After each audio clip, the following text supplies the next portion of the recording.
In April 1931, Charles Luciano brought an end to the bloody Castellamarese War.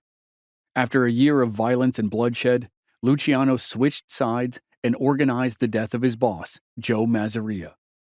In doing so, Luciano made Salvatore Maranzano the victor of the American Mafia's first big war. Maranzano quickly slipped into the role of the boss of the Mafia. He organized all of the various gangs into 5 distinct families and established structure for the families that included a boss, an underboss, captains, and soldiers. Luciano liked many of the changes, but he quickly realized that Maranzano was more dictatorial than Mazzaria. Maranzano demanded to be called Capo di tutti capi, the boss of all bosses. Luciano grew tired of Maranzano's behavior in near record time, and with the help of his close friend Meyer Lansky, he orchestrated the assassination of Salvatore Maranzano. On September 10, 1931, just 5 months after Luciano coordinated the murder of his former boss Joe Mazzaria, he sent 4 assassins to Maranzano's office. They posed as IRS agents and successfully killed the boss of all bosses. Luciano made peace with lingering Maranzano allies, and then he called a nationwide meeting of mob bosses to be held in Chicago. Bosses from all over America listened to Luciano explain his thoughts. Luciano made it clear that his mission was strictly to avoid unnecessary violence. Prohibition had been a bonanza for everyone, and gunning down people in the streets only drew unwanted attention to all of them. Luciano acknowledged the importance of Maranzano's 5 family structure, but Luciano wanted to add a key player to the leadership, the consigliere. Each family would now have a consigliere to act as an advisor. The hope was that the consiglieres would be able to mediate any brewing conflicts. Luciano wanted to take a more diplomatic approach to settling disputes. Another thing that Luciano agreed with Maranzano on was keeping mafia membership strictly to those with Sicilian or Southern Italian origins. While Luciano wanted to keep working with Jewish and Irish gangsters, he believed that a member of La Cosa Nostra, which loosely translated to "this thing of ours," had to be able to trace his family lineage back to the old country. Luciano also kept Omerta, the code of silence. But coinciding with Omerta was a new rule. The Mafia was now a lifelong membership. When a member became a so-called made man, when he was initiated into a family, he was in it for life. The point of both rules was to make sure that no one talked to law enforcement. But the most important new development that Luciano instituted was a governing body called the Commission. It was basically a board of directors. It consisted exclusively of bosses, and it would dictate any new rules or policies, as well as sanction murders. Each member had a single vote, and outcomes were by majority rule. Luciano believed the Commission would help the Mafia avoid another power-hungry dictator like Maranzano. But Luciano's plan wasn't entirely democratic. He made it clear that New York would be the prevailing city within the newly organized Mafia. The first lineup of the Commission featured just 7 bosses. All 5 bosses from New York City, plus the boss in Buffalo and the boss in Chicago. For the moment, all the other bosses were excluded, but Luciano said there would be room for the other bosses to join in the future. Everyone at the Chicago conference agreed with Luciano's innovations. Like Luciano, they believed the creation of the Commission signaled the beginning of a new era of peace and prosperity. But they would quickly discover that peace in organized crime was nothing more than a fantasy.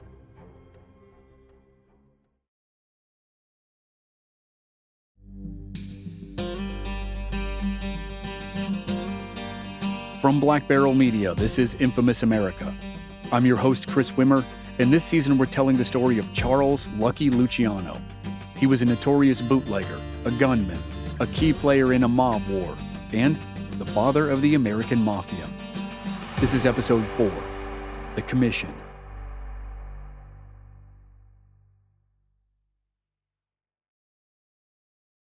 Luciano and the other New York bosses returned from the Chicago conference with excitement.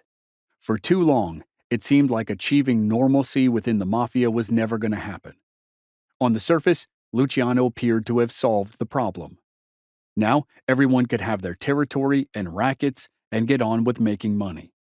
But there was one slight hiccup. The mafia had made millions through trafficking illegal alcohol because of prohibition.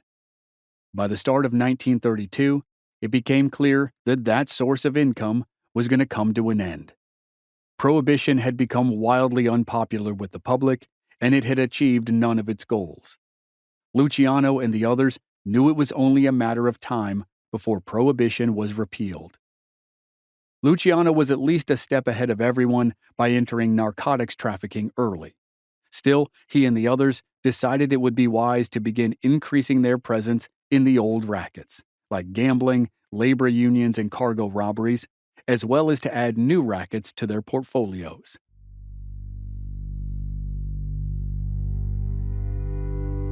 Now that Luciano was truly the head of his own crime family, he was finally able to work unencumbered with Jewish gangsters. For the majority of his criminal career, Luciano had worked with one of his oldest friends, Meyer Lansky, in a somewhat off-the-books fashion. Now that many of the old-school leaders had been eliminated, Luciano didn't need to hide those kinds of business relationships as he diversified his crime family's portfolio. The new racket Luciano chose was one that Jewish gangsters had controlled for years: the garment industry. Jewish gangsters had entered the garment industry mostly out of happenstance. In the early 1900s, many Jewish immigrants found jobs working in sweatshops or textile factories. When tensions rose between the employees and the company, Jewish gangsters exploited the situation. They acted as strikebreakers and scabs, as well as union organizers. They didn't care whose side they were on. By the start of the 1930s, Jewish gangsters had a pretty solid handle on racketeering within the garment industry, and Luciano wanted a piece of the pie. It isn't clear exactly how Luciano moved his crime family into the industry, but his old friend Meyer Lansky was the most powerful Jewish gangster in the city, so they probably struck a deal. At the same time, Luciano's crime family snaked its way into union rackets that involved construction, garbage, trucking, and shipping. When they weren't influencing labor unions, they were working classic rackets like loan sharking, bookmaking, extortion, and gambling. And the timing of the diversification couldn't have been better. On December 5, 1933, the 21st Amendment to the Constitution was ratified by 36 states, well above the threshold needed. The new amendment repealed the 18th Amendment. Alcohol was once again legal in the United States, and with it, the mafia's biggest revenue stream dried up. But by the time Prohibition ended, Luciano and his crime family were more than okay. The work Luciano did during the final 2 years of Prohibition meant his family would survive. Overall, business boomed, even without illegal alcohol sales. And not just for Luciano, but for everyone. The new system Luciano created was working. Organized crime had slowly but surely transformed into something more like a corporation than a street gang. Even better, the violence had calmed down. It wasn't like they had turned themselves into a convent of nuns all of a sudden, but there were no simmering feuds and certainly no open warfare. It looked as if civility had come to the mafia. And that's always when the turn happens. For 13 years, most law enforcement activities against organized crime had been centered on stopping the illegal importation and sale of alcohol. Large-scale bootlegging may have ended when Prohibition stopped, but that didn't mean law enforcement stopped targeting organized crime groups. Unfortunately for Luciano, a young, ambitious New York prosecutor was about to launch a crusade against organized crime.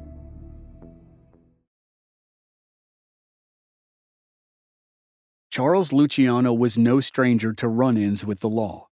He had been arrested twice in his younger years for dealing drugs, but he was lucky to avoid serious consequences. During his bootlegging era, he, like most other bootleggers, benefited from police corruption to stay out of trouble. But all of that was before Thomas Dewey made it his mission to stop organized crime.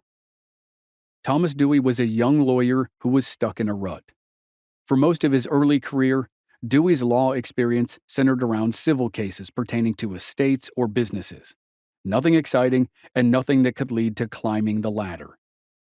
But he earned a reputation for attention to detail that could send a witness spiraling during cross-examination. He impressed a man named George Medalia, one of the great trial lawyers in New York. In the spring of 1931, Medalia became a federal prosecutor and appointed Dewey as his chief assistant. Dewey jumped at the opportunity. He knew it was his big break, and he wasn't going to waste it. Initially, though, Dewey didn't target mobsters. He was assigned to cases related to fraud, but one of his earliest cases centered on a numbers racketeer in Harlem. That led him to the inner workings of New York's underworld and his new calling. Dewey's first target was a Jewish gangster named Waxy Gordon. Waxy Gordon was a prominent bootlegger in New York and New Jersey. Like Charlie Luciano and Meyer Lansky, Gordon was a disciple of Arnold Rothstein.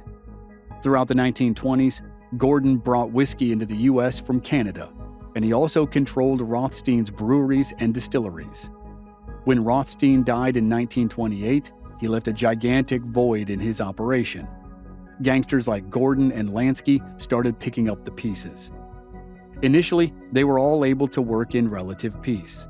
But within a few short years, Waxy Gordon started feuding with other gangsters, most notably Meyer Lansky. And that meant Gordon was also feuding with Lansky's good friend, Charlie Luciano. Supposedly, tensions began around 1931. Gordon accused Lansky of ordering his men to hijack one of Gordon's trucks full of alcohol. Whether Lansky did or not isn't clear, but Gordon accused Lansky of being a thief, and things were never the same after that. Before long, the two men were at war. While it didn't reach the heights of the Castellammarese War, plenty of men died. The body count is said to have been about a dozen in total. By the start of 1933, Luciano and Lansky knew the conflict with Gordon needed to end. The easiest option would be to order an official hit. If that were going to happen, Luciano and Lansky would most likely have used an organization called Murder Incorporated. Murder, Inc. was an enforcement arm of the Mafia. Based in Brooklyn, the crew was made up of Jewish and Italian gangsters whose job was to perform contract killings ordered by the Mafia. Many of the killers had earned their stripes during Prohibition and had reputations for being especially ruthless. Using them to take out Gordon would have been a no-brainer. But Luciano and Lansky came up with another, more clever idea for how to take down Waxy Gordon, one that was a little bit more humiliating. Luciano and Lansky knew Thomas Dewey was investigating Gordon for tax evasion, and they thought Dewey could use a little help. Using a go-between, Luciano and Lansky gave incriminating financial documents to the IRS. The documents were probably ledgers, similar to the book that was famously used to incriminate Al Capone. Whatever the documents were, they showed proof that Gordon was committing tax evasion. In the spring of 1933, Gordon learned Dewey was ready to make his move. Gordon fled New York and headed for the Catskill Mountains, but he was no safer there than in the city. Law enforcement received a tip about Gordon's location, and they arrested him in April 1933. Waxy Gordon was indicted on tax evasion for hiding more than $1.5 million of income, which would be more than $37 million today. Dewey's case against Gordon was solid, and it took the jury less than an hour to convict him.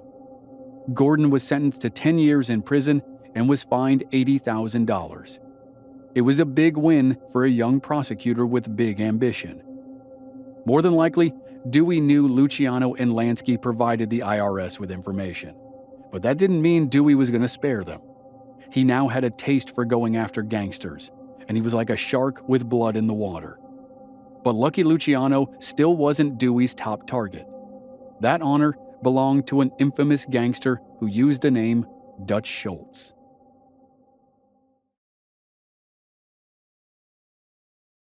In March 1935, A grand jury accused the Manhattan District Attorney's Office of not taking racketeering seriously.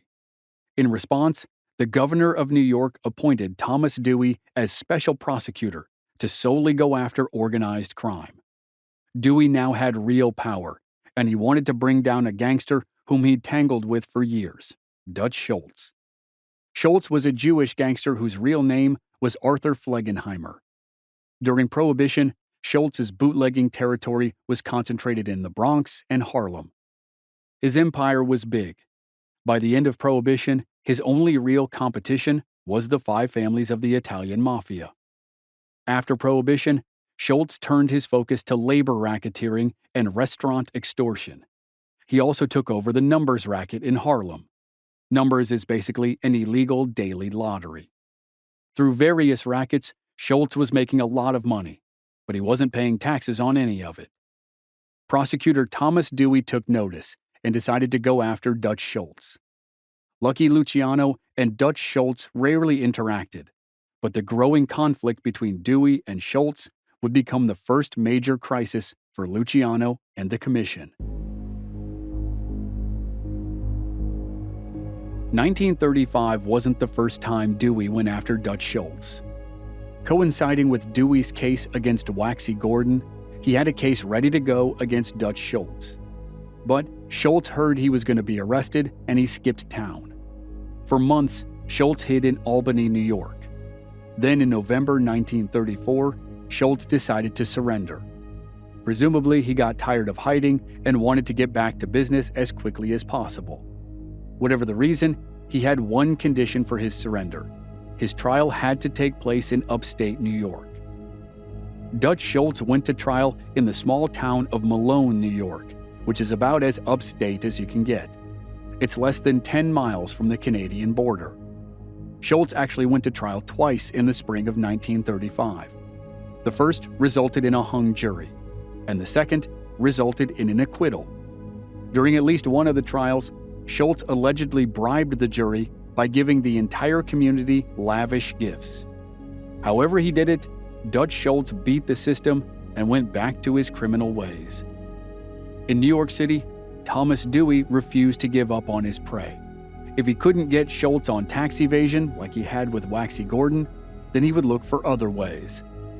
While Dewey went back to work, Schultz started feeling the cost of his legal troubles. His businesses suffered while he was in hiding, and his legal fees were mounting.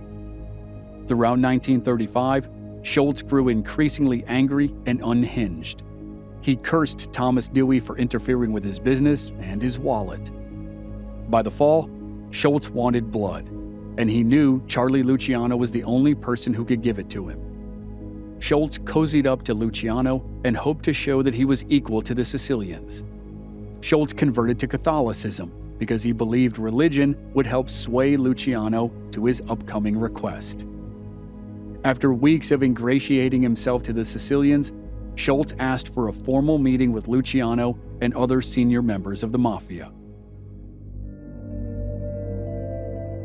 The mob leaders knew Schultz was having legal problems and genuinely sympathized with his plight.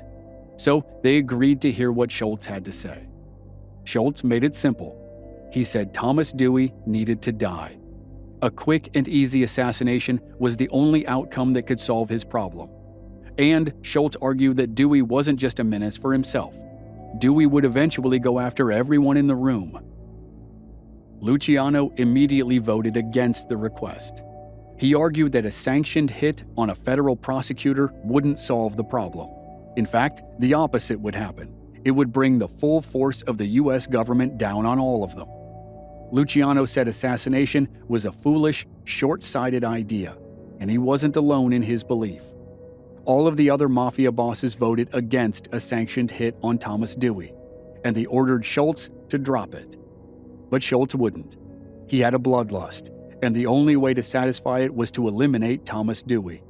Schultz stormed out of the meeting and yelled that he was going to kill Dewey anyway.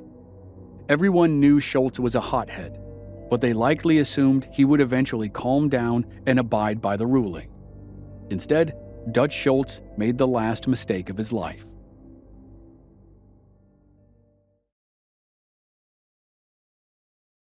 In October 1935, Luciano received a disturbing call from an associate named Albert Anastasia. Anastasia is believed to have been one of the 4 assassins who killed Joe Mazzaria. After the Castellamarese War, Anastasia became the co-head of Murder Incorporated, the Mafia's enforcement gang. He had a reputation as the mob's best gunman, so much so that one of his nicknames was the Lord High Executioner. Anastasia told Luciano that Schultz had hired Murder Inc. to kill Thomas Dewey. According to Anastasia, Schultz had men shadowing Dewey and learning his daily routine. Supposedly, every morning, Dewey walked down to a local pharmacy and used the payphone to call his office. Even though Dewey had bodyguards with him, Schultz figured an expert could get the job done. Thus, he contacted the experts, Murder Inc., and offered the contract to Anastasia. Anastasia accepted it and then immediately told Luciano. Frustrated and annoyed, Luciano called a meeting of the commission. At the sit-down, all the bosses agreed that if Schultz went through with his hit, it could spell the end of La Cosa Nostra. After several hours of discussion, Luciano and the commission reached a decision. Dutch Schultz needed to die.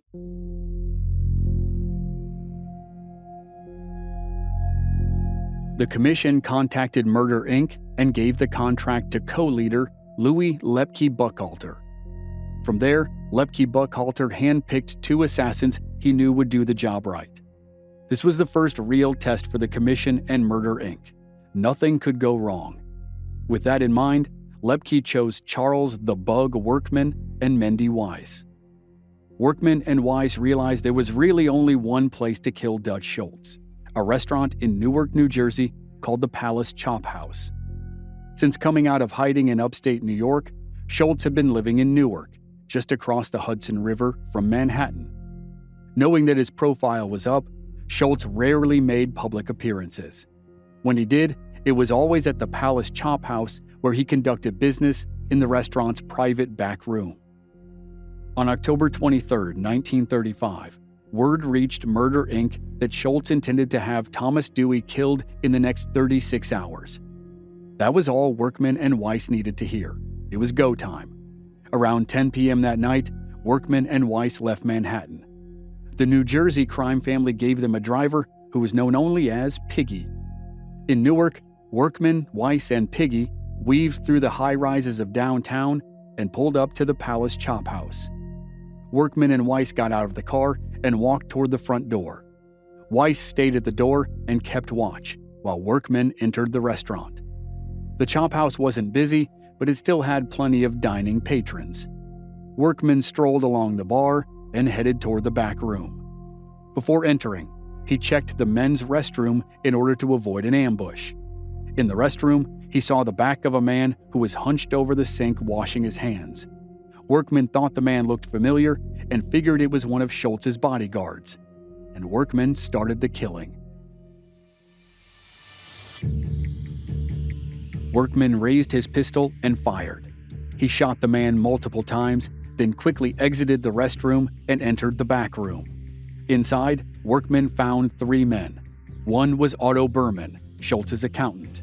One was Abe Landau, Schultz's top lieutenant. And the third was Bernard Rosenkrantz, Schultz's bodyguard. Workman shot all 3 men at point-blank range. 4 men were down in the space of a few seconds. But as Workman looked at the 3 dead bodies on the ground in front of him, he knew he had a problem. None of them was Dutch Schultz. Then it dawned on him. The man in the restroom. Workman ran back to the restroom and turned over the body of the man he had shot with his first bullets. Sure enough, it was Dutch Schultz. When Workman confirmed Schultz's identity, he fled the restaurant. Despite being riddled with bullets, Schultz didn't die right away. He was rushed to the hospital, where he lingered for nearly a day before dying on October 24, 1935. After the assassination, Luciano took control of Schultz's extortion rackets and numbers rackets. 4 years after Luciano had organized the murders of 2 powerful mob figures, Joe Mazzaria and Salvatore Maranzano, he had done it again. This time, in the process, he had saved the life of a federal prosecutor. Not that it would do him any good. With Dutch Schultz dead, Thomas Dewey targeted the next gangster on his list. Unbeknownst to him, the target was the man who had just saved his life.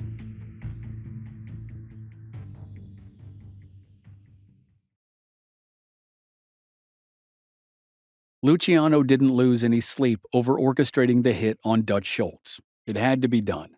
Schultz was a loose cannon who could have brought everyone down. And when all things were considered, the way Luciano and the commission handled Schultz proved to all the mob leaders that Luciano's innovations worked. Now it was back to business as usual, except for the thorn in their collective side, Thomas Dewey. It would be years before Dewey learned that Luciano and the Mafia saved his life, so for now, he was full speed ahead on his crusade against organized crime. But in going after Lucky Luciano, he was chasing a different animal than Waxy Gordon or Dutch Schultz. Luciano was a savvy criminal. Luciano knew how to keep a low profile and to present himself as more of a businessman than a gangster. Each year, Luciano made millions through a multitude of illegal enterprises, yet he rarely kept ledgers or documents that could be incriminating. He knew that a paper trail could lead to a downfall. Just ask Waxy Gordon or Al Capone, who is currently sitting in a cell in a new prison called Alcatraz. And although Luciano had imposed a strict code of silence on his crews, he was about to learn that there was one glaring weak spot in the code: the bedroom.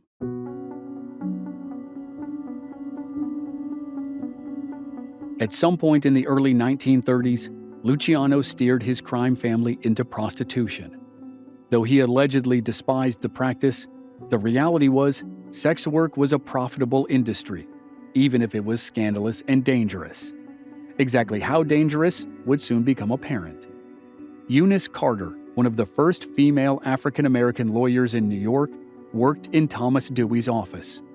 Carter knew that prostitution was rife with underworld activity.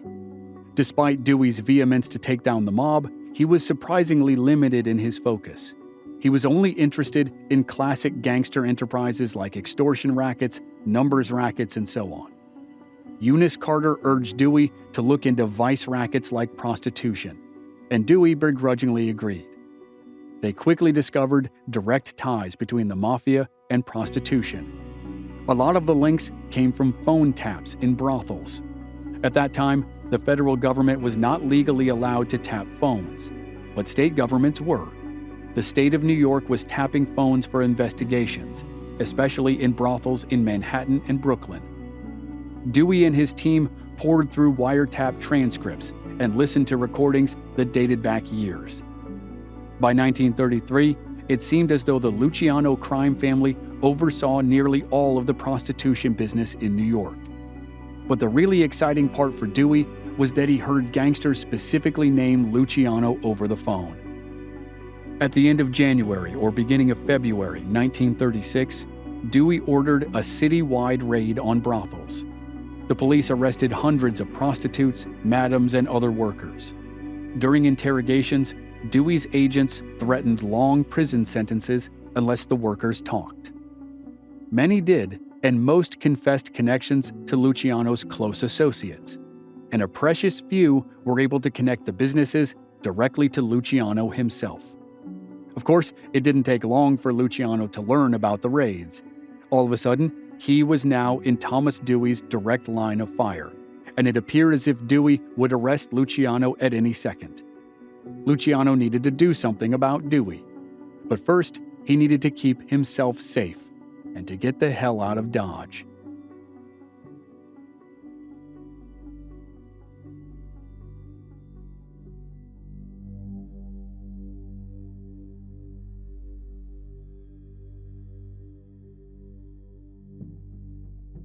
Next time on Infamous America, Luciano flees to Arkansas, the popular hotspot for gangsters in hiding. But since it's popular, Dewey's men find Luciano and bring him back to New York to face charges related to prostitution. Luciano sees the inside of a prison for the first time in many years. But an opportunity for freedom arises when the world goes back to war in 1939. That's next week on Infamous America.